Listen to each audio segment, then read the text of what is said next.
His form was changed. It was as though that lance was swallowing him whole. Upon that sight, it makes sense that your students were upset.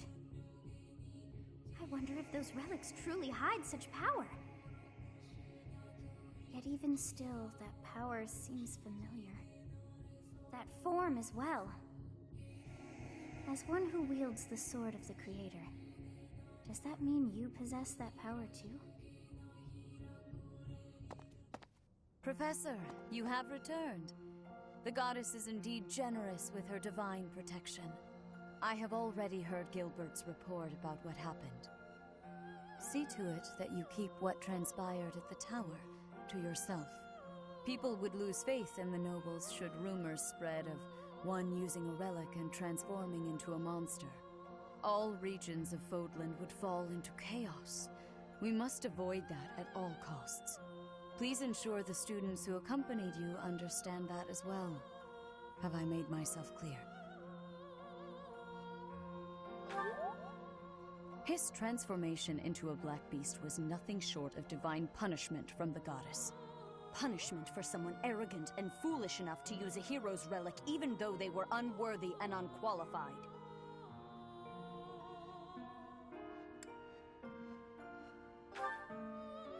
If someone without a crest were to wield the relic you possess, they would likely meet the same fate as Miklon. You, however, have been chosen. You are worthy of wielding the sword of the Creator, so there is no need to worry. The Church will formally return the lance to House Gautier, if you would. You have my gratitude. I can see that I was right to trust you with this. Please report back. I will tell you of your new mission for the coming moon at that time.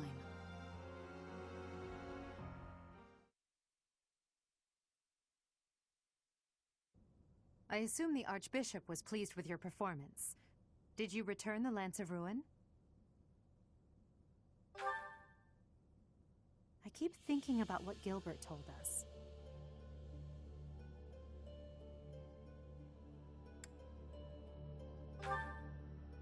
Yes, Miklon was discarded by his family because he was born without a crest. Eventually, he became a masterful thief and gathered enough ruffians to capture a fortress. Right or wrong, he was a gifted leader. He could have been a great asset to Fodlan. What a waste! It's true that a crest can increase your magical abilities and allow you to wield the full might of a hero's relic. But one cannot measure a leader's worth based solely on whether or not they bear a crest. There are plenty of talented people in this world without one.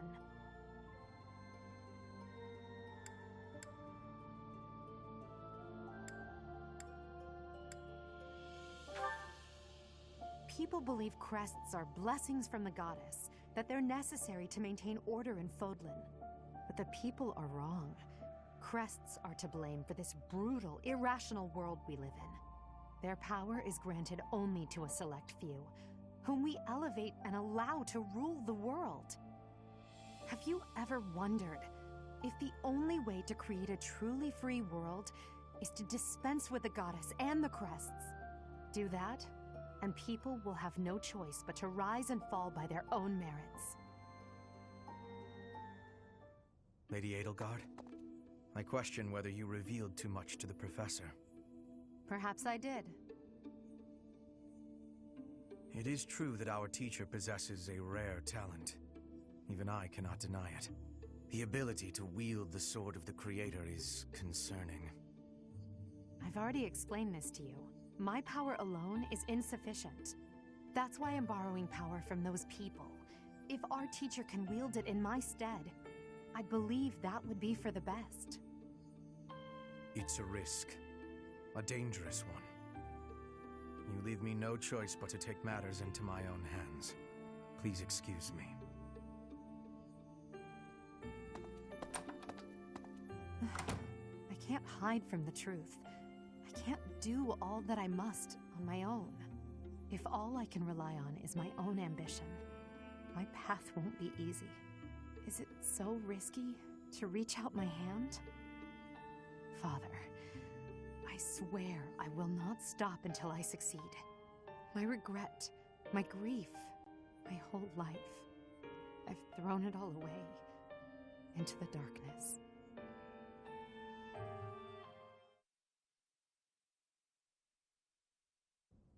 Professor, you have done well to complete such a difficult task.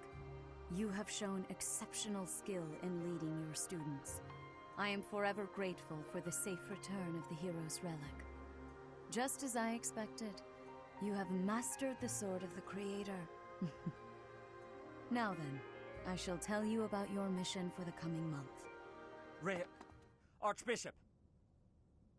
Seteth, what troubles you? Flayn is missing. I cannot find her anywhere. Professor, have you seen Flayn recently?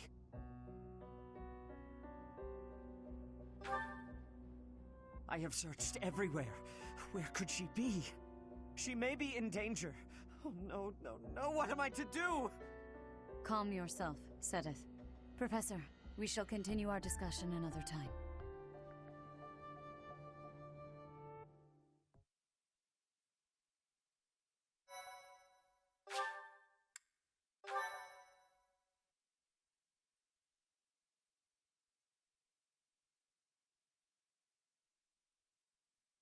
Part 1.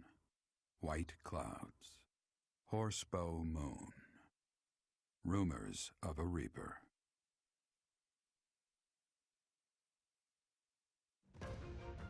As cold air begins to creep in from the north of Fargus, Fodlan welcomes the riches of fall. The women spend their days reaping the golden fields, gratefully embracing the bounty the goddess has once again provided. The men venture into the wilds with horsebows and empty sacks ready to be filled with game.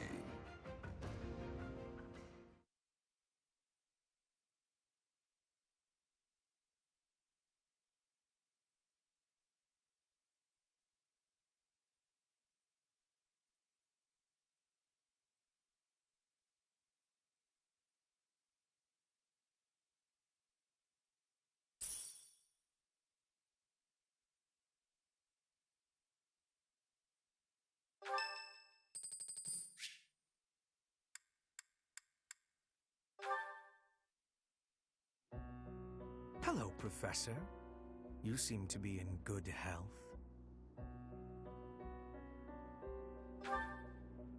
Of course. Doesn't seem intimidated. No, not at all. It's just that I find myself a little concerned for your well-being.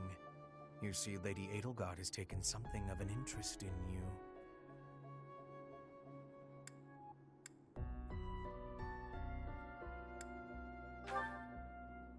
She has.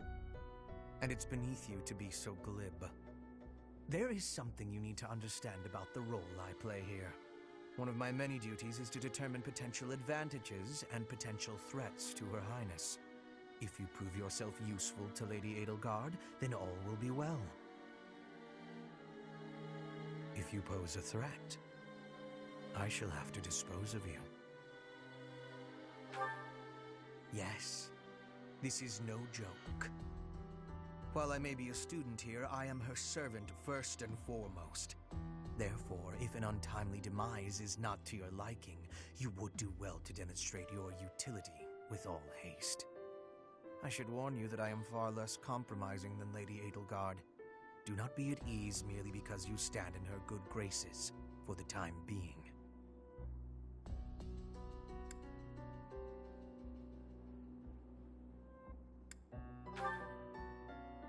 Huh. Such confidence. I'm beginning to see why you caught her eye. My family, House Vestra, has been sworn to House Resvelg for generations. Since the dawn of the Empire, we have worked to protect the Emperor by any means necessary. Both in the open and in the shadows. If you incur our wrath, you will see just what I mean.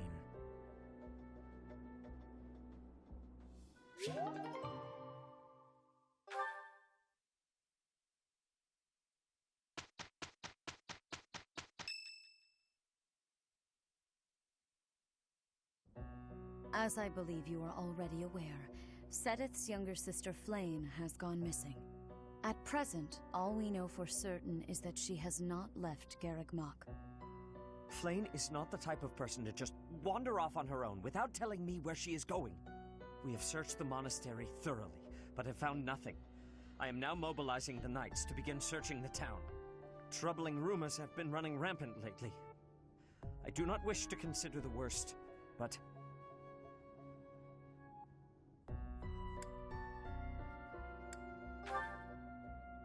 There are rumors of someone prowling the streets and attacking innocents night after night.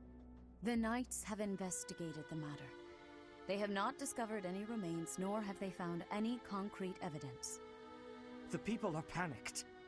They all insist someone called the Death Knight is coming to claim their souls with his blade.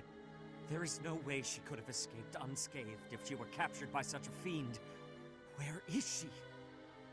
Seteth, recall that impatience begets error. Please do your best to calm yourself. I think of your sister as family as well. You know that. You have my support. We will devote ourselves fully, mind, body, and soul, to recovering her. Professor, your mission for this month is to help find Flayn. The Knights have the town covered, so I ask that you focus your efforts on searching the monastery again. We do not have time to waste. You have your orders. Flayn has gone missing? Most unsettling. It doesn't seem likely that she's simply gotten lost. I'll help in any way that I can. So, our mission this month is to find her? Well then, let us hurry and locate her before anyone else. I hope Flayn is okay. What would happen if... Just what would we do if... You can't think like that, Byrne. Seteth would have a heart attack if he heard you. I've heard that she has a crest, but I suppose for this moment that is irrelevant. We'll start by gathering information. Someone must have seen Flayn recently. Right. If we work together, I'm certain we'll find her.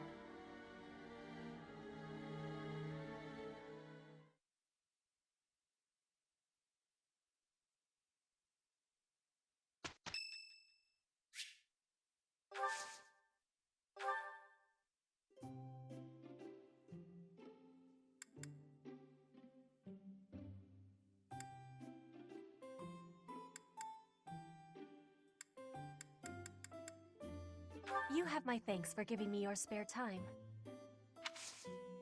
I have gratitude.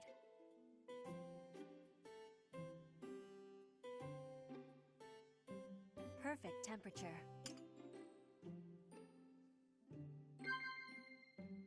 What?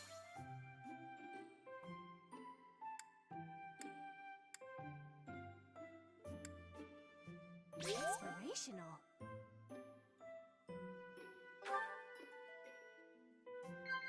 What?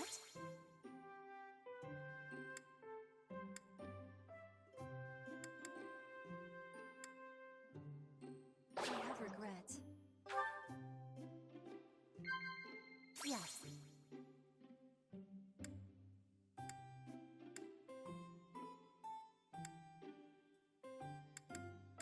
Inspirational.